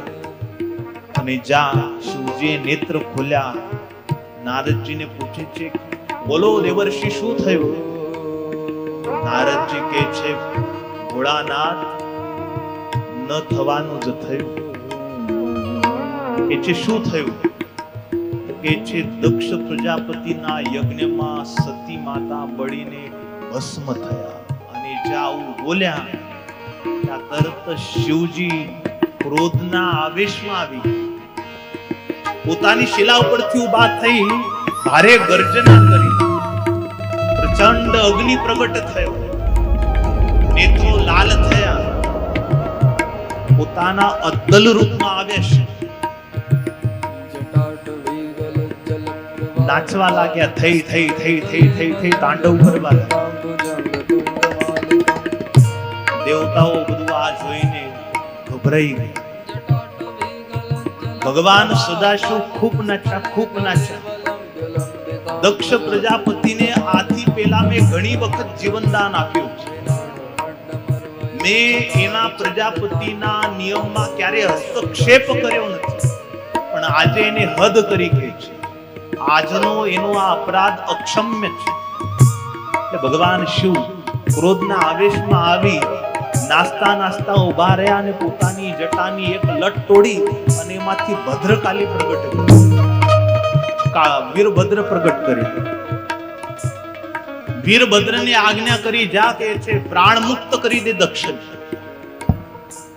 વીરભદ્ર એટલે ભગવાન શિવ, એમની કુંડલીની શક્તિ છે.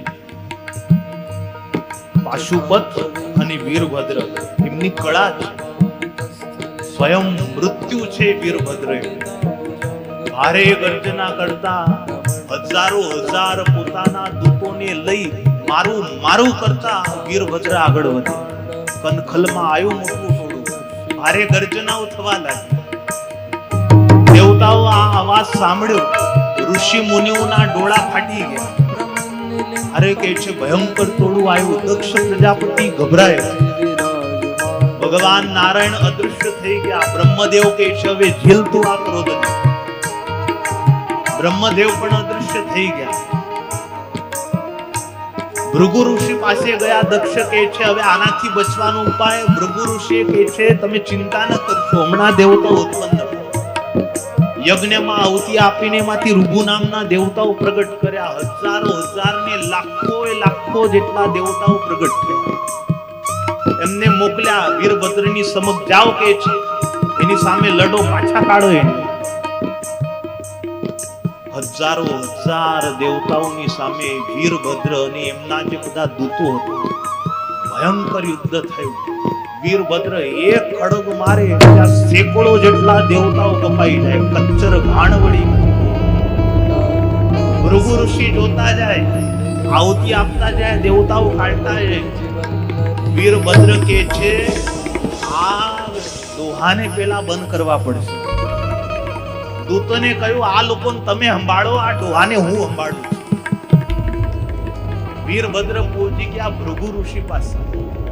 ભૃગુ ઋષિએ સ્વાહા સ્વાહા કરતા હતા ને દાઢી ખેંચી નાખી, દાઢી તોડી નાખી, વાળ આખા ખેંચી લીધા. દાઢી વગરના થઈ ગયા ભૃગુ ઋષિ. એક જા થપાટ મારી ત્યાં દૂર દૂર ક્યાંય ફેંકી દીધા. બીજા પણ કેટલાક ઋષિઓ આવ્યા આગળ, દેવતાઓ આવ્યા, કોકના દાંત ભાંગી નાખ્યા, દાંત વગરના કરી નાખ્યા. એક થપાટ મારે ત્યાં દાંત બધા 32 તોડી નાખ્યા. કોઈની આંખ ફોડી નાખી, કેટલાકના કાન તોડી નાખ્યા. ભયંકર દારૂણ દૃશ્ય સર્જાયું અને દક્ષને ખ્યાલ આવી ગયો કે હવે મારું મૃત્યુ નજીકમાં છે. અને પછી એને છે ને ભગવાન નારાયણનું આહ્વાન કર્યું કે હે પ્રભુ, તમે મને વરદાન આપ્યું છે, હું તારી રક્ષા કરીશ. આવો પ્રભુ, હું તમારું આવાહન કરું છું, આ સમયે તમારી મને જરૂર છે. ભગવાન વિષ્ણુ પ્રગટ કે છે આ વીરભદ્રથી મારી રક્ષા કરો. ભગવાન વિષ્ણુ કે છે મેં તારા પ્રાણની રક્ષા કરવાની જવાબદારી લીધી છે, કોઈની સાથે લડવાની નહીં. અને હજી તને કહું છું, તારા પ્રાણ હવે શિવના શરણે જવાથી જ વસશે. જા કે છે વિલંબ કર્યા વગર શિવ શરણે જતો રે કૈલાસ. અને દક્ષ પ્રજાપતિ ખીજાયો કે છે તમે આવું બોલશો એની અપેક્ષા ન હતી. અરે તમારા હાથમાં સુદર્શન છે, ચલાવો કે છે આની ઉપર, કાપો, તમને શું, બહુ ભારે છે. એવા 1000 વીરભદ્ર આવે. ભગવાન ખીજાયા કે છે શું વાત કરે છે? અરે વીરભદ્ર ઉપર હું સુદર્શન ચલાવું તો આ જગત જ નહીં રહે. એમની કુંડલીની શક્તિ છે શિવ. અને તારા માટે થઈને હું જગ આખાને દુઃખમાં નહીં નાખતા. તારા પ્રાણની રક્ષા કરવાની જવાબદારી લીધી છે. જા તને કહું છું તો કે હમણાં તો મારી રક્ષા કરો, આના થકી મને જતા ફાવે. વીરભદ્રથી તો બચાવો. ભગવાન વીરભદ્ર જ્યાં દક્ષને મારવા આવી રહ્યા હતા એના વચમાં ભગવાન ઉભા રહ્યા. ભગવાન વચમાં ઉભા રહ્યા એટલે વીરભદ્રે ઉભા રહી ગયા. ભગવાનને પ્રાર્થના કરે છે કે તમે ક્યાં મને ધર્મ સંકટમાં નાખો છો? મને સ્વામી આજ્ઞા કરી છે આને પ્રાણ મુક્ત કર દો. તમે તમારી ઉપર મારાથી શસ્ત્ર કેમ ઉપાડાયો?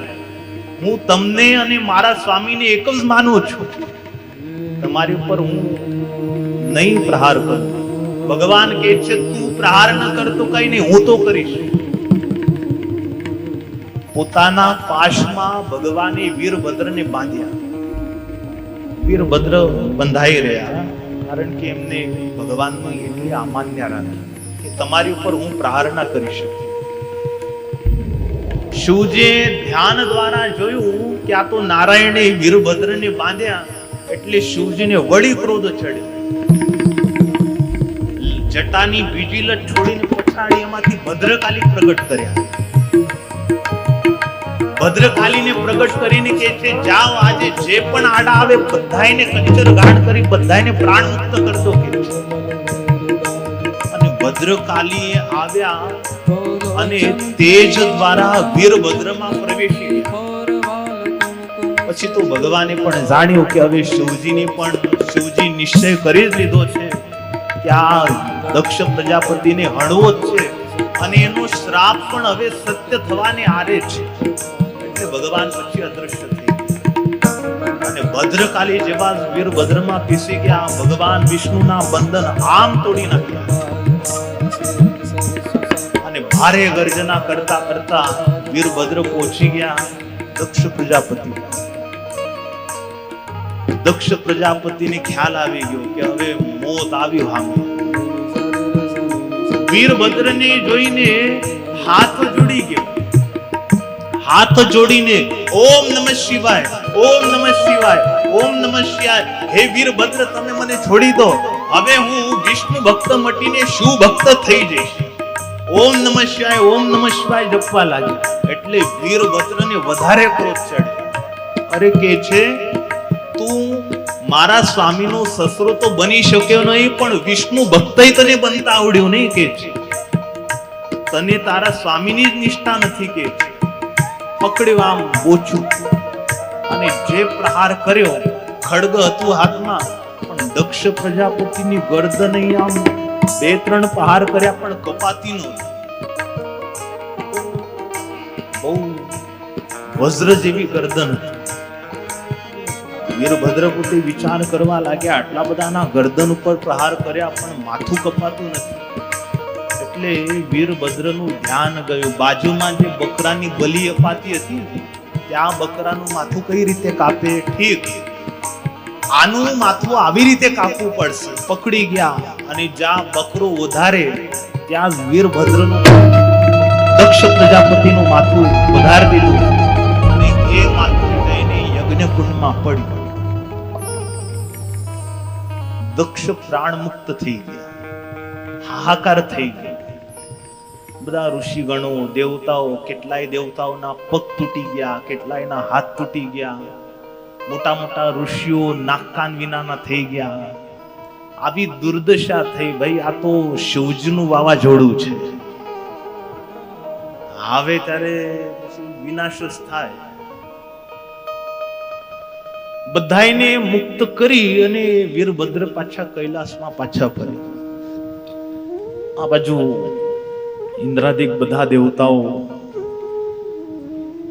બ્રહ્માજી પાસે ગયા. બ્રહ્માજીને પ્રાર્થના કરી કે છે, પિતામહ ભારે અઘટિત ઘટ્યું કે છે, આ તો યજ્ઞ બંધ રહ્યો. બ્રહ્માજી કે છે, તમે બહુ દોડાયા થયા ને એનું આ પરિણામ છે. તમને કોને કીધું હતું? અરે આમંત્રણ તો કે છે અમને હતું, અમે ગયા નહોતા. હું નહીં ગયો, નહીં વિષ્ણુ ગયા, નહીં શિવ ગયા, તો તમે બારા દક્ષિણાના લોભે. કેટલાક લોકો એવા હોય છે, કઈ કાર્ય પ્રસંગ હોય ને એની સાથે કઈ લાગે વળગતું ના હોય. બેગા કી શાદી મેં અબ્દુલ્લા દીવાના એવા થઈને ફરતા હોય. બ્રહ્માજી બરાબર ખીજાયા કે છે, હવે જે થયું એ થયું કે છે, હવે કૃપા કરો અને આ યજ્ઞ ફરીથી પાછું પૂર્ણ થાય એવો ઉપાય બતાવો. બ્રહ્માજી કે છે, હવે આનો તો એક જ ઉપાય છે, શિવજીના શરણે જાઓ. દેવતાઓ કે છે, હાથ જોડી ગયા કે છે, હવે ના જવાય એમની પાસે. હમણાં તો ભારે ખીજાયા છે ને ક્યાં તમે એમની પાસે મોકલાવ છો? પાછા અમને જોશે તો વધારે ખીજાશે. બ્રહ્માજી કહે છે, ચિંતા ના કરો, હું તમારી ભેળો. પછી દેવતાઓને લઈ બ્રહ્મદેવ કૈલાસમાં ભગવાન શિવની સ્તુતિ કરે છે. કર્પૂર ગૌરમ કરુણાવતારમ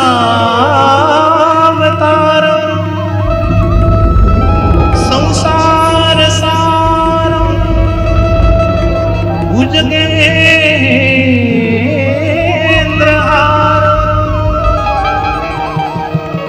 સદા વસંતમ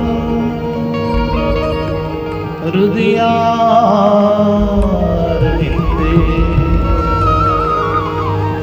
ભવમ ભવાની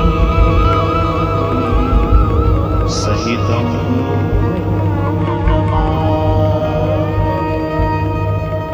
ભવમ ભવાની સહિતમ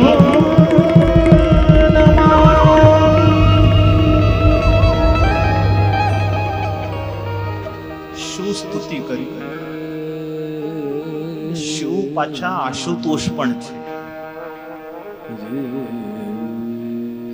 જલ્દી રાજી થઈ જનારા દેવ કોઈ હોય તો એ ભગવાન ભોળાનાથ છે. અધિક શ્રાવણ ચાલે છે,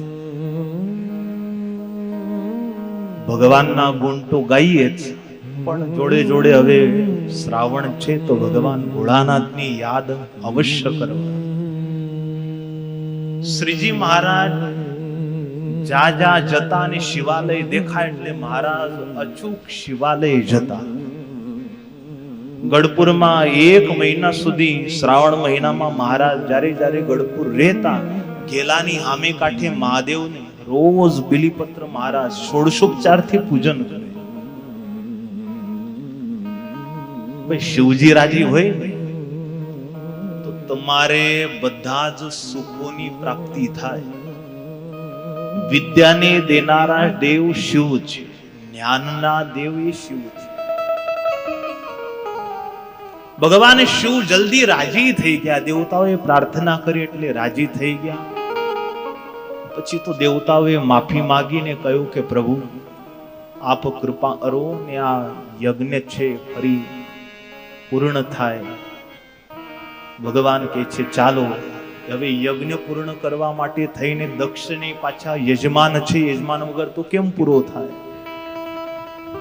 તો જે યજમાનના કારણે પોતાના પત્ની બળી મર્યા, ભસ્મ થયા, છતાંય શિવ ભૂલી ગયા. બહુ દયાળુ છે.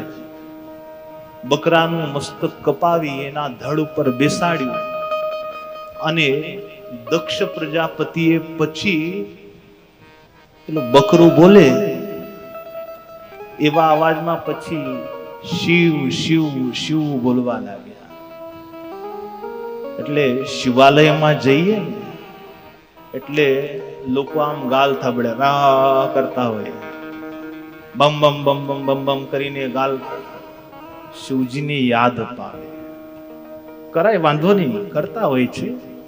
એ વખતથી એ પ્રથા ચાલુ થઈ ગઈ.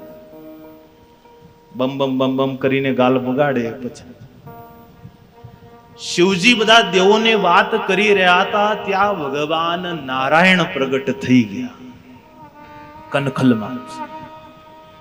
અને ભગવાન નારાયણ પછી બધા દેવોને કહે છે કે હે દેવો, હે ઋષિગણ, જે જગ્યાએ શિવ અપમાન થાય, જે જગ્યાએ શિવ નિંદા થાય એ જગ્યાએ હું વાસ કરતો નથી.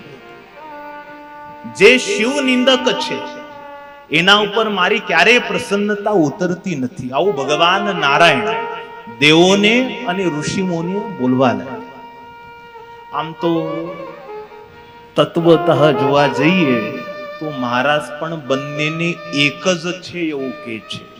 ઉભયોર બ્રહ્મ રૂપેણ વેદેશુ પ્રતિપાદના.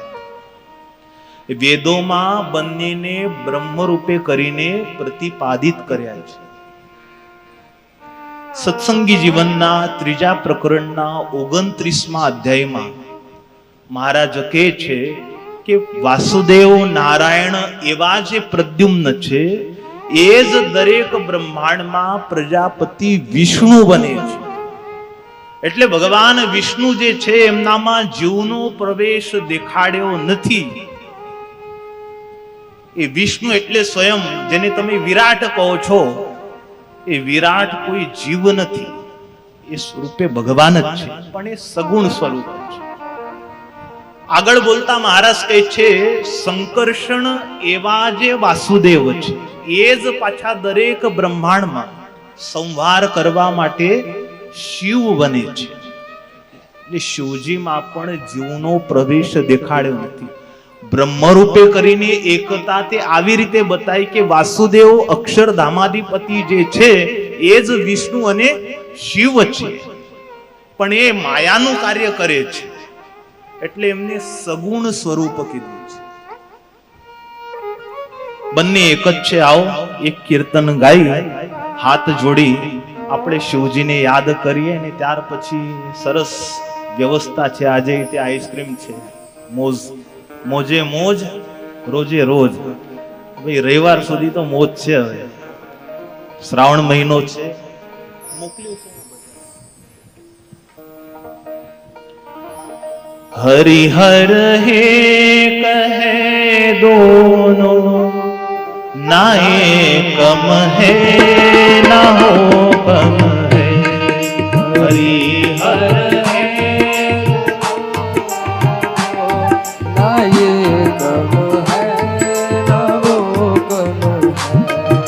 हरिहर एक है दोनों नायक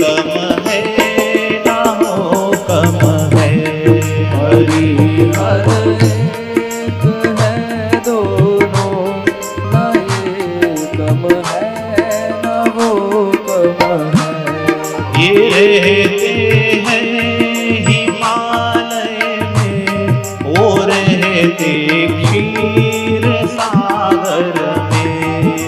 रहते हैं हिमालय में, ऊपर जो रहते हैं क्षीर सागर में। ये रहते हैं हिमालय में, वो रहते क्षीर सागर में।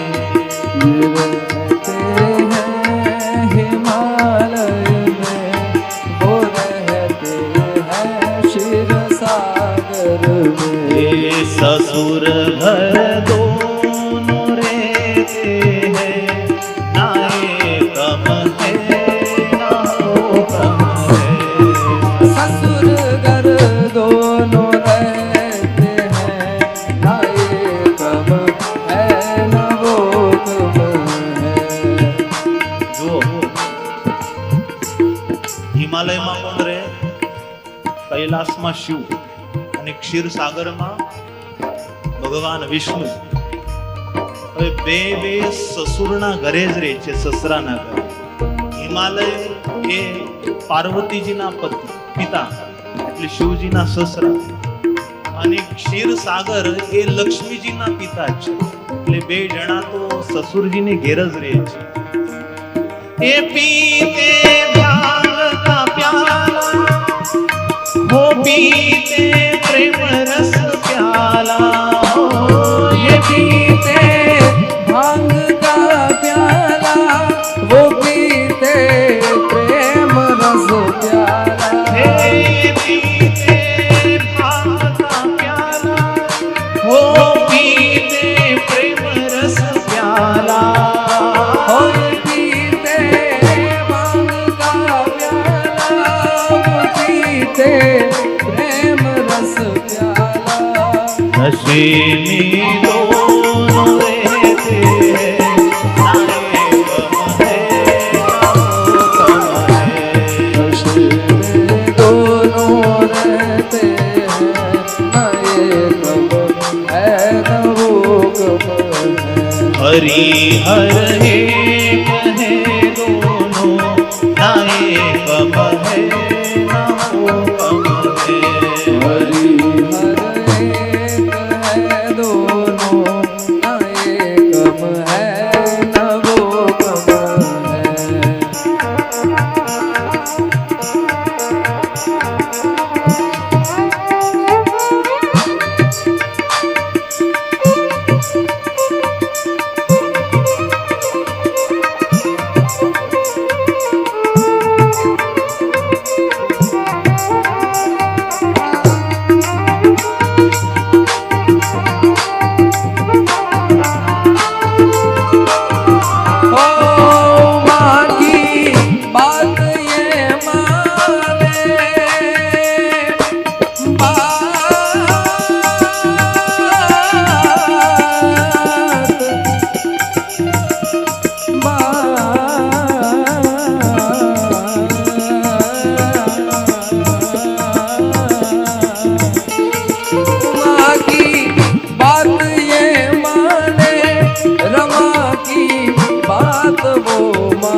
बात वो माने, पिया का मान करने में।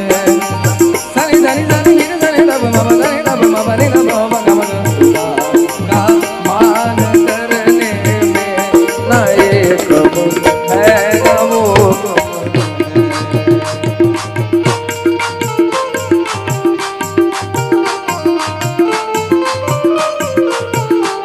हरि हर एक है दोनों, ना एकम है ना वो कम है।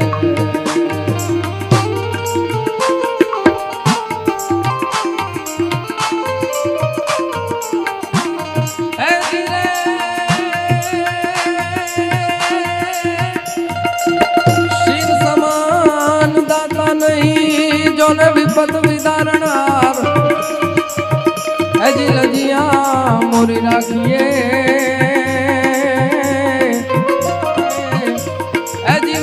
नंदी के असवा छे शक्ति के रो सात जटा पर गंग है दिन रात डाक डमरू ना डमडमा अब छे शक्ति के रो सात जटा पर गंग है दिन रात डाक डमरू ना डमडमा संत ना नाद करे छे भोला ने बजो जीव दिन रात शिव ने बजो जीव दिन रात भोला ने बजो जीव दिन रात शिव ने बजो जीव दिन रात नाचत नी संगा दिग्मन बंगा गम गम गम का गुरु का ढोलू का डमका हो धम का डम डम डम का डमरू का नाचत नी संगा दिग्मन बंगा गम गम गम का गुरु का ढोलू का डमका हो धम का डम डम डम का डमरू का रणपुर रणका पेर बनका जनका के देशा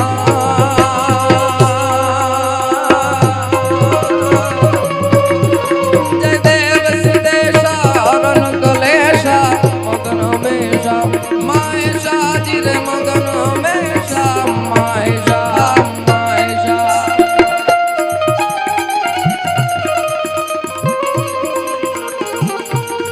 सिद्धि शोभे છે કૈલાસ જામ સે દેવો ઋષિ રાજ ચારણો ધમ ચડાવે ત્યાં માં કરતા હરતા સિંગારી કાલ કાલ રયણ ગો મારી સજી શેખ રાજ ધરનારી જગની મામણ જોજણ ધારી માં કરતા હરતા સિંગારી કાલ કાલ રયણ ગો મારી સજી શેખ રાજ ધરનારી જગની મામણ જોજણ ધારી દવા દવડ કર દઉ દૂ નવા કૃષ્ણ દુર્ગા કંદરી કમલા ચલા ચલા ચામુંડા ચમલા વિકના વિકટો બાલા વિમલા શિવજી શોભે છે કૈલાસ જામ સે દેવો ઋષિ રાજ ચારણો નંદ ચરાવે ત્યાં કરે છે ચારણ ભોળા ને બધો જીવ દિલ રાત શિવ ને બધો જીવ ભોળા ને બધો જીવ દિલ રાત શિવ ને બધો જીવ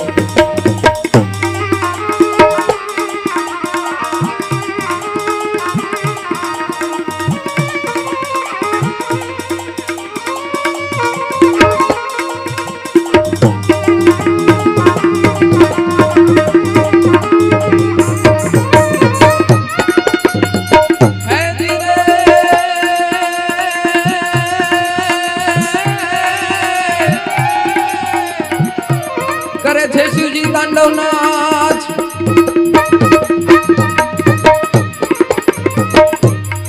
કરે છે શિવજી તાંડવ નાચ દિગપાળો ના છૂટતા હાથ જોઈને દેવો ફફડે કરે છે શિવજી તાંડવ નાચ દિગપાળો ના છૂટતા હાથ જોઈને દેવો ફફડે યાદ ભોળાને બંને બેવ ભોળાને બધો જીવ ભોળાને બધી જોડે શિવને બધો જીવ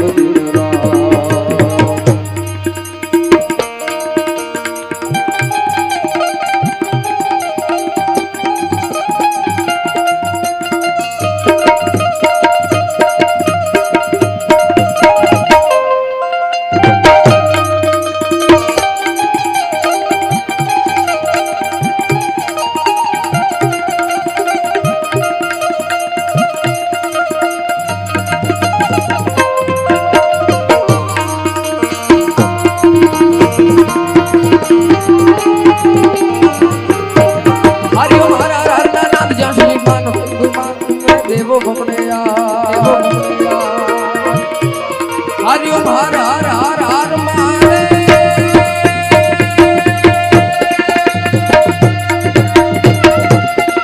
હરિઓમ હર હર જાનનામ રસજી ભાન હો ગયે દિન રાત દૂજ વિણ દીપ પર બની બાત ભોળાને બંદે દેવ ભોળાને બધો જીવ દિન રાત શિવને બધો જીવ દિન રાત ભોળાને બધો જીવ દિન રાત શિવને બધો જીવ દિન રાત ભોળાને બધી દેવ શિવને બધો જીવ દિન ભોળાને બધો જીવ દિન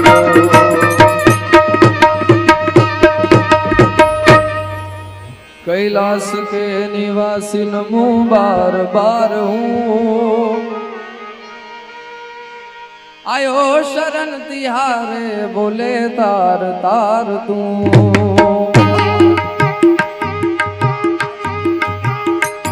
कैलाश के निवासी नमो बार बार हूँ नमो बार बार हूँ आयो शरण तिहारे बोले तार तार तू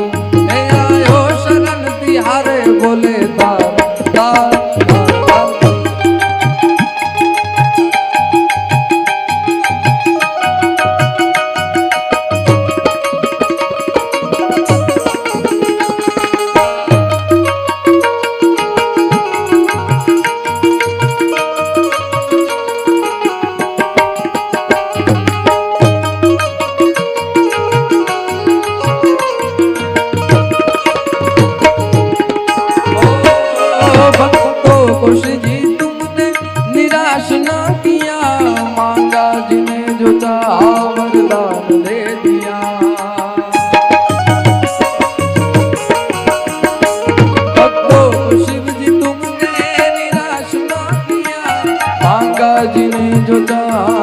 दान दे दिया। भक्ति भक्ति साथ में कितना उदार तू, कितना उदार तू। आयो शरण तिहारे बोले तार तार तू, आयो शरण तिहारे बोले तार तार तू। तो शेर शृंग सम विशाल जटाजूट चंद्र भाल गंग की तरंग माल विमल नीर गाज। बोलो चंद्र लाल लाल लाल लाल लाल लाल लाल लाल शेर शृंग सम विशाल जटाजूट चंद्र भाल गंग की तरंग माल विमल नीर गाज। बोलो चंद्र लाल लाल चंदन के घोर बाल कुमकुम सिंदूर गुलाल प्रगति वरसाज। रुंडन की कंठमाल विरतन हृदय कुशाल स्फटिक जाल रुद्रमाल हरदयाल राज। तो बम बम बम बम बम बम बम बम बम बम बम बम बम बम बम बम डमरुबाज नाद वेद स्वर सुसाज शंकर महाराज याद तांडव नाचे। बोले महाराज याद, बोले महाराज याद, बोले महाराज ए बोले महाराज याद, बोले महाराज याद तांडव नाचे। बोलो श्री सिद्धेश्वर महादेव।